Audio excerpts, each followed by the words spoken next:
Halo semuanya, kembali lagi bersama saya di channel Imanime, sebuah channel yang akan membahas tentang semua hal unik yang ada di Sulawesi Selatan dan masih banyak lagi. Di video kali ini kita akan membahas tentang kisah hidup Sultan Hasanuddin. Sekaligus pembahasan ini juga merupakan bagian dari segmen mengenal tokoh pahlawan yang telah kita buat beberapa episode di video sebelumnya. Nah, silakan kalian cek juga video-video sebelumnya ya. Kali ini kita akan membahas tentang Sultan Hasanuddin, sosok yang dikenal sebagai salah satu raja Goa yang paling berani untuk melawan penjajah pada masanya. Keberaniannya ini membuatnya mendapatkan julukan ayam jantan dari timur. Kira-kira seperti apakah kisah hidupnya? Bagaimana perjuangannya? Dan bagaimana ceritanya sehingga beliau bisa mendapatkan julukan ayam jantan dari timur? Penasaran? Sebelum kita masuk ke pembahasan, seperti biasa, saya mau mengajak kepada teman-teman semua nih, buat yang belum subscribe, boleh terlebih dahulu ditekan tombol subscribe-nya, supaya channel ini bisa terus berkembang dan memberikan banyak informasi, hiburan, serta pengetahuan kepada kita semua. Oke? Kalau sudah, langsung saja, mari kita masuk ke pembahasan. Inilah dia kisah hidup Sultan Hasanuddin. Sebagaimana yang saya kutip di awal tadi, Sultan Hasanuddin merupakan salah satu dari Raja Goa yang memang dikenal sebagai salah satu pahlawan nasional. Hal ini diakibatkan karena kegigihannya dalam melawan para penjajah di kala itu.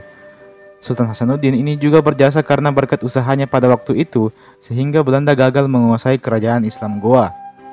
Tidak hanya sebatas itu, beliau juga menjadi salah satu pelopor dari bersatunya kerajaan-kerajaan yang ada di Sulawesi Selatan untuk kemudian bersatu dan bersama-sama melawan penjajah. Sultan Hasanuddin memiliki nama asli bernama Muhammad Bakir I Malombasi Daeng Matawang Karaeng Bonto Mangape. Beliau lahir pada tanggal 12 Januari tahun 1631. Nah, kalau video ini rilis tanggal 10 Januari, berarti hari ulang tahun beliau tidak lama lagi. Sultan Hasanuddin sendiri merupakan anak dari pasangan Sultan Malikus Said yang merupakan Raja Goa ke-15 dan juga Isabe Tomo Lakuntu. Sultan Hasanuddin memang sejak awal dikenal karena kecerdasan serta kepiawaiannya dalam memimpin. Selain itu, beliau juga dikenal pandai dalam berdagang. Sultan Hasanuddin pernah mengenyam pendidikan di Masjid Bonto Ala. Selain itu, beliau juga kerap kali diajak oleh ayahnya untuk menghadiri berbagai macam pertemuan penting sebagai salah satu cara untuk beliau agar bisa mengasah skill dan juga pengalamannya dalam bidang pemerintahan. Sejak saat itulah bakat kepemimpinan beliau secara signifikan mulai terasa dengan baik. Selain itu, beliau juga kerap kali dipercaya menjadi delegasi untuk mengirimkan pesan ke berbagai kerajaan-kerajaan lain yang ada di Sulawesi Selatan tentunya. Saat memasuki usia 21 tahun, Sultan Hasanuddin mendapatkan amanah untuk menjadi pemimpin sekaligus pengurus pertahanan kerajaan Goa. Dan sebenarnya di sini ada dua buah versi yang mengatakan kapan beliau diangkat menjadi raja. Versi pertama mengatakan saat beliau berusia 24 tahun, sedangkan versi kedua saat beliau berusia 22 tahun. Meski begitu, terlepas dari usia berapa beliau diangkat sebagai raja, sejatinya memang ayahnya telah berwasiat untuk mengangkat anaknya kelak sebagai raja berikutnya menggantikan dirinya. Sultan Hasanuddin mendapatkan pengajaran selain dari ayahnya. Beliau juga memperoleh pengajaran dari seorang mangkubumi Kesultanan Goa, yakni Karaeng Pati Ngalawang. Selain itu, perlu kita catat bahwa Sultan Hasanuddin inilah yang juga merupakan guru dari Arung Palaka.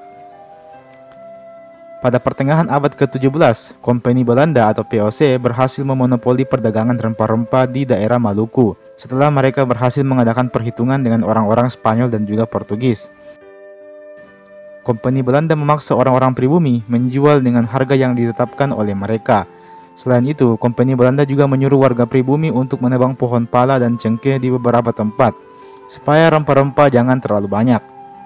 Tidak terima dengan perlakuan semena-mena Belanda ini, maka Sultan Hasanuddin menolak keras hal tersebut. Beliau beranggapan bahwa hal tersebut sangat bertentangan dengan kehendak Allah Subhanahu wa Ta'ala. Beliau kemudian pernah mengucapkan kepada Kompeni Belanda bahwa marilah berniaga bersama-sama, mengadu untuk serba kegiatan. Tetapi sayangnya, gagasan beliau itu ditolak oleh pihak Belanda. Hal ini dikarenakan pihak Belanda telah mengetahui tentang betapa besarnya potensi rempah-rempah yang dimiliki oleh Indonesia ini, utamanya di wilayah Indonesia bagian timur, sehingga paham merebut kekayaan alam sebesar-besarnya untuk kepentingan kelompoknya sendiri semakin tertanam dalam diri pihak Belanda pada waktu itu. Sementara itu, Sultan Hasanuddin tetap bersikeras menganggap bahwa cara yang dilakukan oleh pihak Belanda tersebut merupakan sebuah kezaliman yang harus dibasmi. Hingga akhirnya pada tahun 1660, VOC Belanda akhirnya menyerang Makassar. Meski demikian, pihak Belanda gagal menundukkan Kesultanan Goa pada saat itu. Pada tahun 1667, VOC Belanda di bawah pimpinan Cornelis Spilman beserta sekutunya kembali menyerang Makassar. Pertempuran berlangsung di mana-mana, hingga pada akhirnya Kesultanan Goa pun terdesak dan semakin melemah. Sehingga dengan sangat terpaksa, Sultan Hasanuddin menandatangani Perjanjian Bungaya pada tanggal 18 November tahun 1667 di Bungaya. Adapun isi dari perjanjian tersebut adalah: yang pertama, Makassar harus mengakui monopoli VOC. Yang kedua, wilayah Makassar dipersempit hingga tinggal Goa saja. Yang ketiga, Makassar harus membayar ganti kerugian perang. Yang keempat, Sultan Hasanuddin harus mengakui Arum Palaka sebagai Raja Bone. Yang kelima, Goa tertutup bagi orang asing selain VOC.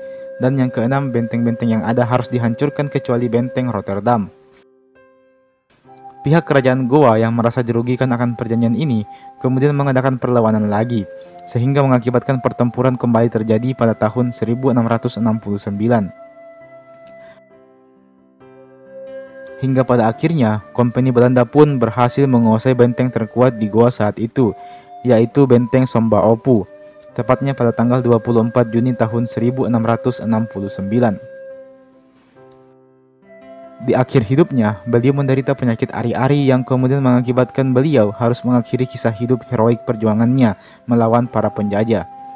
Beliau menghembuskan nafas terakhirnya pada tanggal 12 Juni tahun 1670.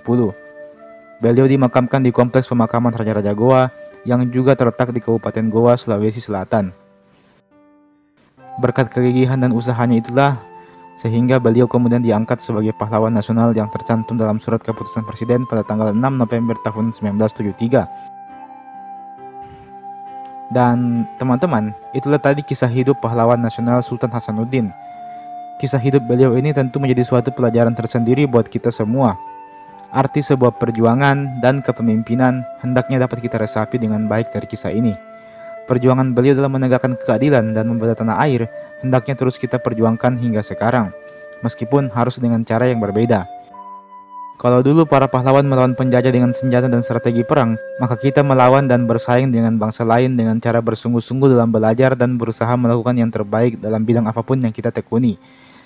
Karena setiap dari kita adalah roda penggerak yang kemudian akan saling membutuhkan serta saling menghubungkan dan melengkapi satu sama lain dalam menjalankan roda kehidupan yang lebih baik untuk Sulawesi Selatan dan bangsa Indonesia tentunya.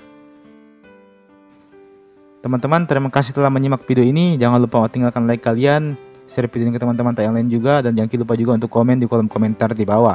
Bagaimana tanggapan Tam mengenai sosok Sultan Hasanuddin ini? Mari sama-sama kita berdiskusi di kolom komentar di bawah.